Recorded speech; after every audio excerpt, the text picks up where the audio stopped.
terrorist group Hamas continue to hold 96 Israelis hostage. That's pretty much all you need to know about the Gaza conflict. It's not complicated. It doesn't require the intellectual might of Penny Wong or the political cunning of Anthony Albanese or the deft touch of Tony Burke. It's pretty simple. When the terrorists release all the hostages and surrender, the conflict ends. But what about negotiations, you say? Well, you don't negotiate with terrorists. I mean, unless you want more terrorism. The way I see it, Hamas forfeited the right to be spoken to as equals when they raped and slaughtered 1,200 Israelis before boasting about it on social media. Am I missing something?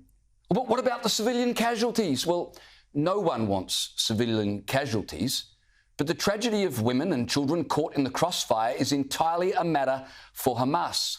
They're the ones, after all, putting women and children in harm's way. And like I said, the moment Hamas release the hostages, will the civilian casualties stop? Now, can you see the common denominator here? It's Hamas. Our government should have a single, simple message on the Gazan conflict, not for our ally Israel, but for the terrorists. Release the hostages. Until you do that, there's nothing to talk about. Our Foreign Minister Penny Wong talks about everything else with the hostages as an afterthought. She was in Brussels last night promising that Australian taxpayers would help to finance the rebuilding of Gaza as soon as a ceasefire was agreed. She told journalists, and I quote, "A ceasefire would also enable the return of the hostages, who are still being held by Hamas a year after the horrific attacks." Does Penny Wong even listen to herself? How has her moral compass gone so far askew? The failure to release hostages is the greatest impediment to a ceasefire, not vice versa.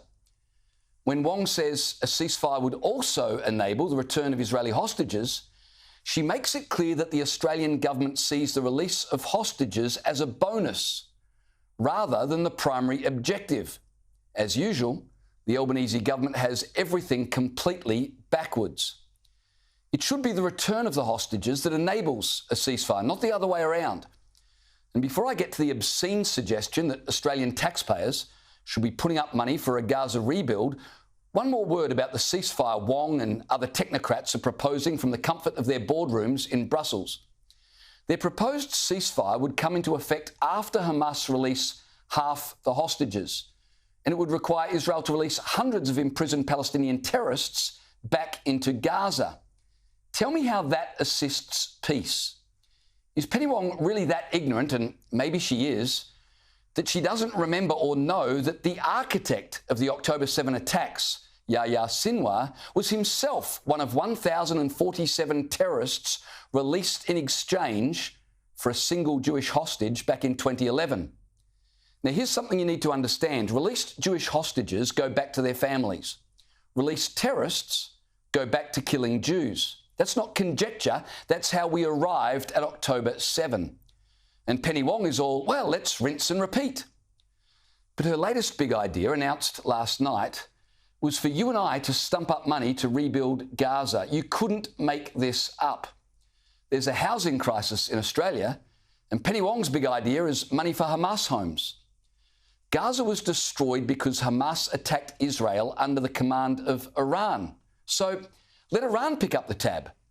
Or how about Australia provide some aid to Israel, our ally, and the only liberal democracy in the Middle East who have spent the past 15 months fighting terrorists on every side?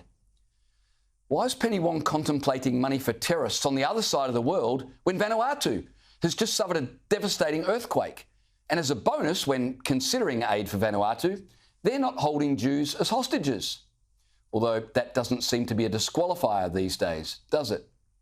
To even contemplate money for Gaza while Hamas hold even one Israeli hostage is completely obscene. And of course, there's a direct link between Penny Wong's international grandstanding and the rise of anti-Semitism here in Australia. Our government has zero moral authority tut-tutting protesters waving terrorist flags outside Jewish synagogues when they themselves are publicly fantasising about funding the rebuild of what is essentially a terrorist camp and will be until Hamas completely surrender. If the Albanese government doesn't understand that, and evidently they don't, then they're worse than wrong. They're just plain dangerous. Release the hostages, then we'll talk. Until then, there's nothing to talk about, and Israel should enjoy our full support. Sure, there'd be a huge outcry from the usual suspects, but within short time, a fully isolated Hamas would realise and come to heel, or be obliterated by the IDF. That's their choice. And the rabble-rousers here would also get the message loud and clear. We don't muck around with terrorist sympathisers, and we don't put up with anti-Semitism. This is Australia, where we call a spade a bloody shovel, and we don't tolerate fools. And if you don't like it, you'll find people more to your liking in Brussels, which I guess is why Penny Wong is pontificating over there, because her words sure as hell make no sense here.